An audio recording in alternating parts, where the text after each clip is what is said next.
Today is all about the classic cinnamon roll, made healthy and scrumptious and everything you remember from your childhood, with some secret ingredients.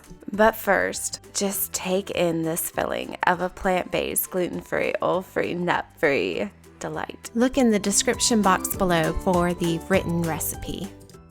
You'll need one 30-ounce can or two 15.5-ounce cans of garbanzo beans, strained from their liquid or Aquafaba. Set the beans aside for now. You will need 2/3 cup of Aquafaba for the yeast portion of this recipe. If you have extra, set it aside. You will be using it later. Most recipes use water to proof yeast. I use Aquafaba. You will heat 2/3 cup Aquafaba in the microwave for 30 seconds. Then add 1 tablespoon sugar, 1 tablespoon maple syrup, 2.5 teaspoons yeast. Stir, set aside, and proof for 10 minutes or more. Now we'll turn to the liquid batter portion of the recipe. Heat your beans in the microwave for 1 minute, then add to the food processor. Add 1/4 cup Aquafaba or water if you do not have enough Aquafaba left. 1 tablespoon of apple cider vinegar, 2 tablespoons of applesauce, and the juice of half of a small lemon. I'm partial to Meyer lemon. Start your food processor on low for a few seconds. Then you will add 2 teaspoons of vanilla extract. Process the beans until the mixture is entirely smooth. You may need to do this in a couple rounds. Once this step is complete, pour the mixture into a large bowl. Now you can check on your yeast mixture. This has proofed, so I will add to the bowl at this stage. Stir this mixture gently until everything's incorporated. Now let's mix together your dry ingredients. Take 3 cups of whole dry oats and blend in a food processor until smooth. Pour the ground oats into a mixing bowl and add to this 1/4 cup of potato starch, 1 tablespoon of xantham gum, 2 teaspoons baking powder, 1 teaspoon salt, and finally 4 tablespoons of sugar or an alternate powder sweetener. Mix the dry ingredients together. Now going back to your liquid base, add half of the dry ingredients to the bowl. Stir together with a large spoon or spatula, careful to not overwork the mixture. Cover with a plastic wrap and place in a warm area to rise. The dough will need to set for 1 hour. I happen to know just the spot for this. Yoda, do you mind if I share this heater with my dough? I don't think he minds. Now we're going to make the filling. You'll need 8 dates, and we will cut these carefully right down the middle to remove the pit. Work through all 8 dates until this step is completed. They're very sticky. When you cut them with a knife, dicing them into smaller portions, watch your fingers because they will like to stick to you.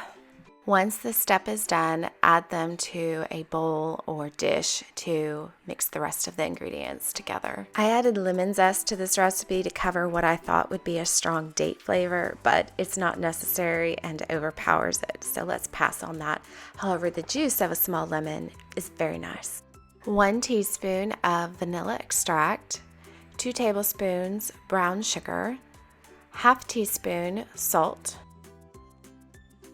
1 tablespoon of sugar, 2 tablespoons applesauce, and finally 1.5 teaspoons of ground cinnamon. Mix these ingredients together. See how pretty it is? Oh, I just love that sheen on it. Okay, now for that dough. It's looking good. Pour some of your remaining dry ingredients onto the surface in preparation for the dough. This isn't one of those recipes where the dough doubles in size. However, the taste of the yeast in this dish makes for an awesome flavor profile. Work the dough into the flour, folding and kneading and ultimately arriving in the shape of a large rectangle. You'll need to add a little bit more flour if the dough begins to get sticky, and you may reach for a rolling pin for the final stage.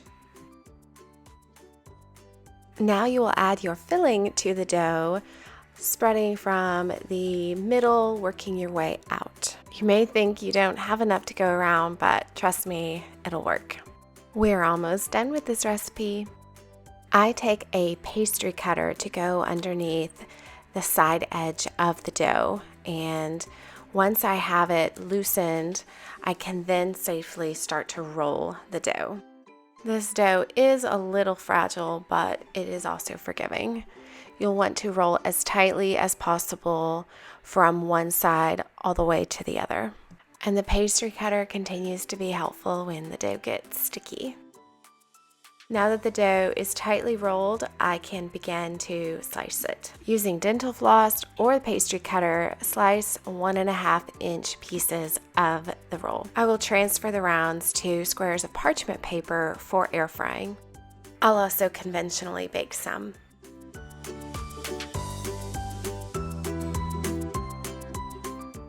For a browning effect, I like to brush the top of these with some remaining Aquafaba, but this step isn't necessary. These air fried at 350 degrees Fahrenheit for 12 minutes. Or conventional bake at 375 degrees Fahrenheit for 25 minutes, rotating the pan halfway through. Afterwards, I like to sprinkle my cinnamon roll with a little bit of salt. Is that weird? I highly recommend it. Now, cinnamon rolls typically have a frosting, right? But this one doesn't need it. There are recipes where you can take cashews and make a lovely buttercream. I made this glaze with powdered sugar, almond milk, and vanilla, but it was just all right. I'll link below some recipes that should work for you just wonderfully. But again, this doesn't need it. This dough is exceedingly versatile. I like the yeast flavor, which kind of tastes like a sourdough pretzel here. I air fried some of these little shapes and also made Pop-Tarts with peanut butter and jam. It was fun to experiment. Baking times will vary based on the size of your pastry. But as long as you're keeping an eye on your oven and watching for over browning, you should be fine. Have fun with it. This is what the Pop-Tart looked like afterwards. Thank you so much for watching. Please subscribe for more videos and have a wonderful day.